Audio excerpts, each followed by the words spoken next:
बसों के विवाद पर अवनीश अवस्थी का पत्र, आप लखनऊ में बस देने में असमर्थ। नोएडा गाजियाबाद बॉर्डर पर बस देना चाहती हैं, गाजियाबाद डीएम को 500 बसें उपलब्ध कराएं। दोपहर 12 बजे तक बसें उपलब्ध कराएं, यह अवनीश अवस्थी ने कहा है पत्र लिखकर। डीएम गाजियाबाद को शासन ने आदेश दिया है, बसें रिसीव कर उपयोग में लाई जाएं। कौशांबी साहिबाबाद बस अड्डे पर बसें मिलेंगी। 500 बसें डीएम नोएडा को उपलब्ध कराएं।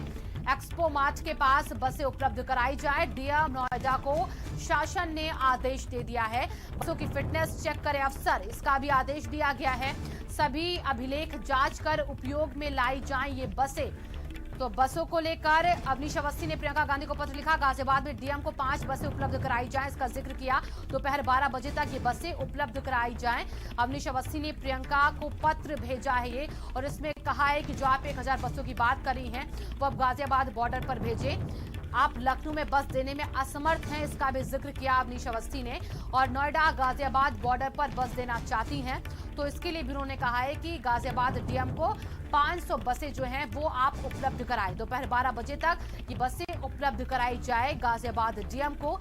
और इसी के साथ देखिए नोएडा डीएम को भी कहा गया है कि 500 बसें जो हैं वो उपलब्ध कराई जाएं। बसों के विवाद पर अवनीश अवस्थी का ये पत्र प्रियंका गांधी को भेजा गया है, जिसमें वो बसों को लेकर अपनी बात रखते और कहते हैं कि आप लखनऊ में बस देने में असमर्थ हैं, इसलिए नोएडा गाजियाबाद बॉर्डर पर बस देना चाहती हैं। तो गाजियाबाद डीएम को 500 बसें उपलब्ध करा दीजिए, नोएडा डीएम को भी 500 बसें उपलब्ध कराई जाए। दोपहर 12 बजे तक बसें ये उपलब्ध करानी है आपको।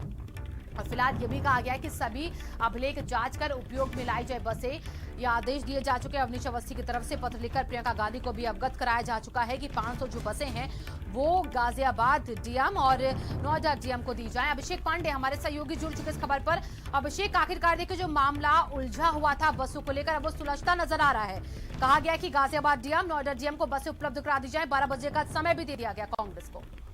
जी हाँ, बिल्कुल। देखिए, कल जिस तरीके से चिट्ठियों का आदान प्रदान हुआ, एक दूसरे पर आरोप प्रत्यारोप लगे और देर रात ये बात स्पष्ट हो गई कि उत्तर प्रदेश की सरकार ने अनुमति दे दी थी, लेकिन उसी दौरान सारी बसों को लखनऊ मंगा लिया गया था और कहा गया था कि फिटनेस सर्टिफिकेट के साथ लखनऊ लाया जाए सारी बसों को। और उसके बाद से कांग्रेस ने एक बार फिर से चिट्ठी लिखी थी कि ये अमानवीय होगा बसों का लखनऊ पे लाया जाना। और आप देखिए कि अभी फिर शासन की तरफ से एक चिट्ठी भेजी गई है प्रियंका गांधी को, और ये कहा गया है कि अगर बसों को लखनऊ नहीं लाया जा सकता है तो नोएडा और गाजियाबाद बॉर्डर पर ही 500 बसों को वहां के जिलाधिकारी को फिटनेस सर्टिफिकेट के साथ सौंप दिया जाए, जैसा कि वो लगातार मांग करते आ रही हैं। तो अभी अगर कांग्रेस की तरफ से कोई रिएक्शन नहीं आता है तो ये माना जाएगा कि ये मामला सुलझ गया है, क्योंकि बसों को लेकर के पिछले 3 दिनों से ये लगातार शासन और कांग्रेस के बीच में लगातार चिट्ठियां चल रही थी, एक दूसरे पे आरोप प्रत्यारोप हो रहे थे। अगर यहाँ से कांग्रेस का कोई काउंटर रिएक्शन नहीं आता है तो ये माना जाएगा कि ये विवाद अभी फिलहाल सुलझ गया है। बिल्कुल अभिषेक, और देखिए लेकिन कांग्रेस तो यही कह ही रही थी कि जहां पर बसें हैं आप वहां पर इन बसों को नोडल अधिकारी नियुक्त करिए, वहां पर भेजिए, और उसके बाद अब आखिरकार ये जो पूरा मसला है बसों को लेकर वो लगता है कि सुलझ जाएगा। बहुत बहुत शुक्रिया आपका अभिषेक इन तमाम जानकारियों के लिए। तो फिलहाल अब ये कह दिया गया है अवनीश अवस्थी की तरफ से कि 500 बसें